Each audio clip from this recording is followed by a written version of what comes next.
सो क्या हाल है दोस्तों, आशा करता हूँ आप सभी अच्छे होंगे। यहाँ पे हमें एक क्वेश्चन दिया गया है। इस क्वेश्चन के बेस पे हम ये पता लगाना चाहते हैं इन सभी सब्जेक्ट में से मिनिमम मार्क्स किस सब्जेक्ट में आए हैं। फॉर एग्जांपल यहाँ पे मिनिमम जो मार्क्स आए वो 32 आए और वो साइंस में आए हैं। तो यहाँ पे हमारा कुछ इस तरीके से फंक्शन से लिखा आ जाना चाहिए कि 32 इन साइंस। ये साइंस में 32 मिनिमम मार्क्स लाया है स्टूडेंट, तो 32 इन साइंस लिखा आ जाए यहाँ पे। कुछ इसी तरीके से यहाँ पे जो मिनिमम मार्क्स है वो 65 और वो 65 इन इंग्लिश है, तो यहाँ पे 65 इन इंग्लिश लिखा आ जाना चाहिए।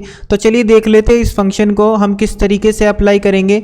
ये क्वेश्चन जो है वो किस तरीके से होगा। आशा करता हूँ आपको ये वीडियो अच्छी लगेगी। अगर वीडियो अच्छी लगे तो चैनल को सब्सक्राइब करना और वीडियो को लाइक करना ना भूले।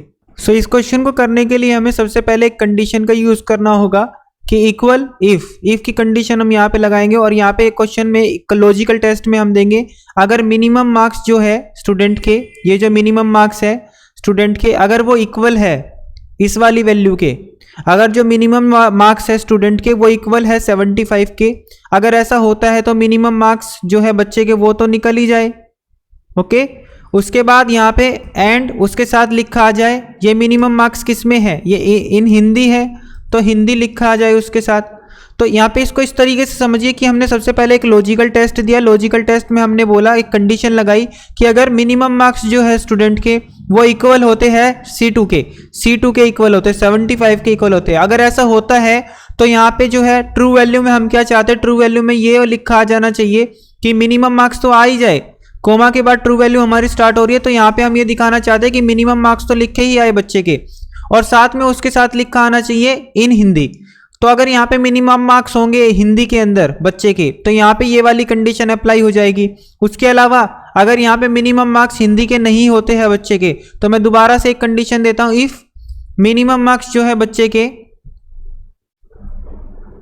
ये जो मिनिमम मार्क्स है अगर ये इक्वल है इंग्लिश वाली वैल्यू के, अगर ये इंग्लिश वाली वैल्यू के इक्वल हुए, अगर हुए तो यहाँ पे मिनिमम मार्क्स तो लिखा ही आए, यहाँ पे जो है मिनिमम मार्क्स तो लिखा ही आ जाए बच्चे के, जो ट्रू वैल्यू आएगी वो मिनिमम मार्क्स के साथ तो आए, और एंड उसके साथ लिखा है डबल कोट में इन इंग्लिश। और अगर ऐसा भी नहीं होता, ये भी फंक्शन अगर फेल हो जाता है, मतलब कि हमने यहाँ पे दो फंक्शन अप्लाई किए, एक तो इफ हमने लगाया, यहाँ पे लॉजिकल टेस्ट दिया अगर मिनिमम मार्क्स जो है बच्चे के वो बराबर है C2 के हिंदी वाली वैल्यू के, अगर ऐसा होता है तो मिनिमम मार्क्स तो आ ही जाए बच्चे के और उसके साथ लिखा है इन हिंदी। अगर हिंदी में मिनिमम मार्क्स हुए तो ये वाली वैल्यू अप्लाई हो जाएगी। अगर ऐसा नहीं हुआ तो ये वाली वैल्यू अप्लाई होगी। अगर मिनिमम मार्क्स जो है बच्चे के वो बराबर हुए इंग्लिश वाली वैल्यू के, तो यहाँ पे हम मिनिमम मार्क्स तो चाहते ही है कि प्रिंट हो जाए, जो ट्रू वैल्यू आएगी वो मिनिमम मार्क्स तो लिखे ही आए, एंड उसके साथ इन इंग्लिश लिखा है। इसी तरीके से मैं इस पूरे फंक्शन को कंटिन्यू कर लेता हूँ दोस्तों।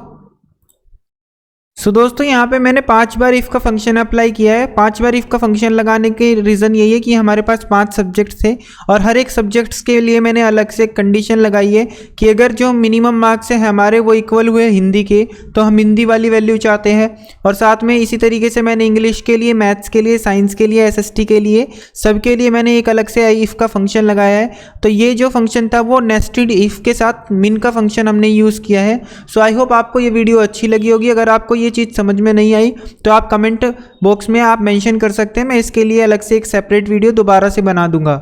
अब सिंपली मैं इस फंक्शन को ड्रैग करूंगा तो आप देखेंगे सबके लिए मेरा अलग से मिनिमम मार्क्स निकल के आ जाएगा। जैसे कि यहाँ पे मिनिमम इन हिंदी था तो यहाँ पे 10 इन हिंदी लिखा आ गया।